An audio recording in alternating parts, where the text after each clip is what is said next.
un navire flottant de production, de stockage et de déchargement de pétrole situé à 100 km au large de Dakar. Sur place, le président Bassirou Diomaye Diakhar Faye a constaté l'état d'avancement du processus de production de la plateforme dont l'exploitation a débuté le 11 juin dernier. Le chef de l'État s'est déplacé sur la plateforme en compagnie du ministre de l'Énergie et celui des Forces armées, ainsi que les responsables de Woodside et Petrosen. Reportage de Marnig.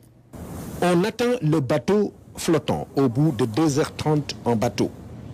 Voici le FPSO Léopold Sédar Senghor, du nom du champ pétrolier Sangomar, situé à 100 km au large de Dakar.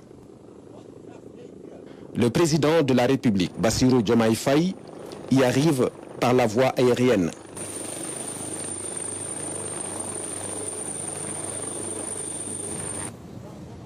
Après avoir reçu l'échantillon du premier baril au Palais de la République, le chef de l'État vient constater sur place l'état d'avancement de la production.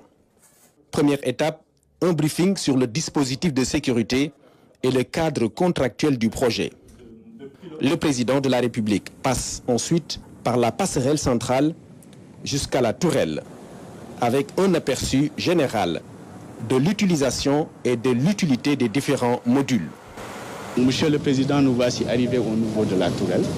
Donc cette tourelle, c'est là où les ombilicaux qui amènent des hydrocarbures qui sont issus du fond marin arrivent au niveau du FPSO. Nous avons 23 puits. À la tête de chacune de ces 23 puits, nous avons des arbres de Noël. D'accord, les arbres de Noël qui permettent de faire la sécurisation de ces puits, mais également de faire l'ouverture, la fermeture de ces puits à partir de la salle de commande et de contrôle que nous verrons quand on arrivera au niveau des quartiers d'habitation. Donc, à côté de ces arbres de Noël, nous avons bien sûr ce que l'on appelle des flexibles jumpers qui connectent ces arbres de Noël aux conduites d'écoulement qui sont les flowlines. Donc, ensuite, le pétrole transite au niveau de ces conduites d'écoulement, sont connectés par des raccordements aux flexibles qui quittent le fond marin et qui remontent les 850 mètres de profondeur d'eau jusqu'au niveau du FPSO. Donc, ces flexibles sont appelés risers. Donc, ces risers-là vont rentrer au niveau de la partie géostationnaire, remonter jusqu'au top. Et à partir du top, ils vont être distribués au niveau des suivelles. Donc, ce sont ces suivelles-là, puisqu'on a une chambre qui connecte la partie géostationnaire, ces parties pivotantes qui tournent.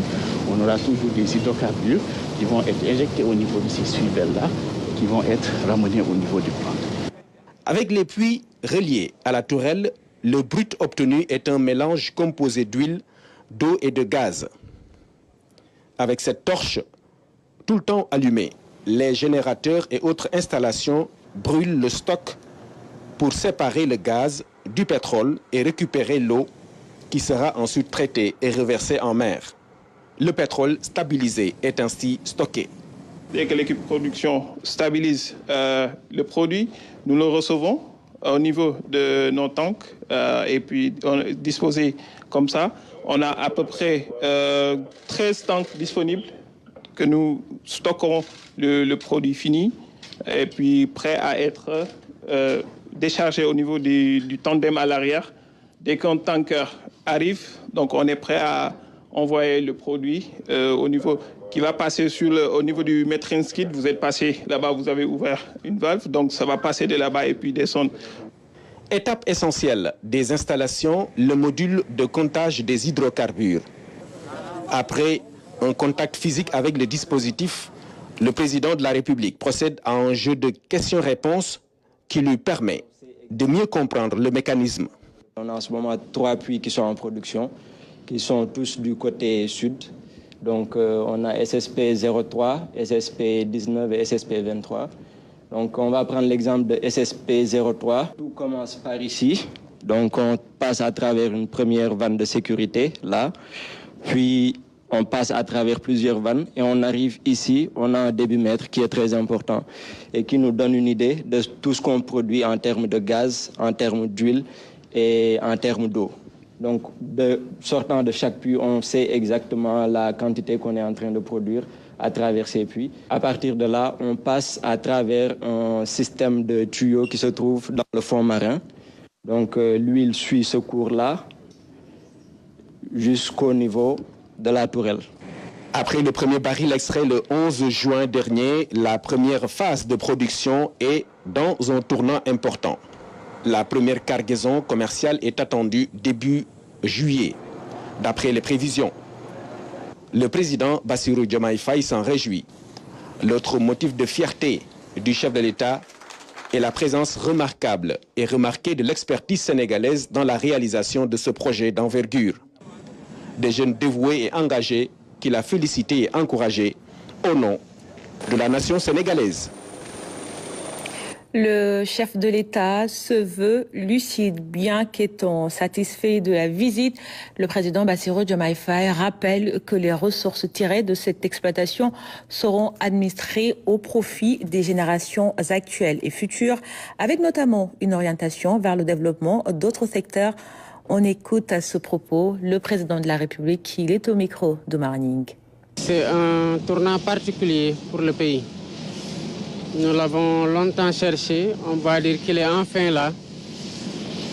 Nous y attendons des ressources. Mais les ressources que nous en attendons, c'est des ressources qui doivent être orientées vers le développement d'autres secteurs. Je veux rester lucide et dire que ce qui en sera tiré, quelle que soit la proportion, et nous en attendons une proportion juste par rapport à ce qui est déjà signé et ce que nous pouvons rattraper, que ce sera administré au profit des générations actuelles et des générations futures, et ce sera administré par le gouvernement en bon père de famille. Mais c'est l'occasion pour moi de saluer l'investissement, les voyages, les longues nuits, la pugnacité de tous ceux qui ont cru en l'existence de cette ressource dans les tréfonds de nos océans et qui, des années et des années, ont promu les blocs qui ont fait l'objet de recherches, qui ont fini par être productifs. Et saluer après eux les générations qui ont la charge de prendre le flambeau à partir de la production, de l'exploitation, qui doivent veiller sur les intérêts du Sénégal, sur ces plateformes et sur d'autres plateformes, et sur ceux qui doivent administrer la ressource, quel que soit le niveau de responsabilité et d'intervention de ces personnes-là. Et c'est l'occasion pour moi de féliciter le ministre et ses collaborateurs du ministère de l'Énergie, du Pétrole et des Mines pour la rapidité d'adaptation et la veille permanente sur les intérêts du Sénégal dans le cadre des discussions notamment liées à l'audit des cours pétroliers. Et féliciter le partenaire Woodside qui a fait cet investissement-là qui est important, qui doit en attendre le juste retour comme le peuple sénégalais est en droit d'en attendre, de tirer le meilleur profit. Et qui, parce qu'on lui a proposé un partenariat serein dans le cadre duquel il entend bien évoluer, a à cœur d'investir dans d'autres secteurs et sur lesquels nous l'accompagnerons comme des autorités d'un pays stable, d'un pays partenaire sûr, d'un pays partenaire fiable, ouvert et engagé dans le respect mutuel et dans le bénéfice mutuel, à tirer le meilleur parti de ces ressources, comme je l'ai dit tout à l'heure, pour les générations actuelles et les générations futures. Je vous fais lecture de ce communiqué de l'Assemblée nationale. Les députés sont convoqués en séance plénière samedi 29 juin 2020.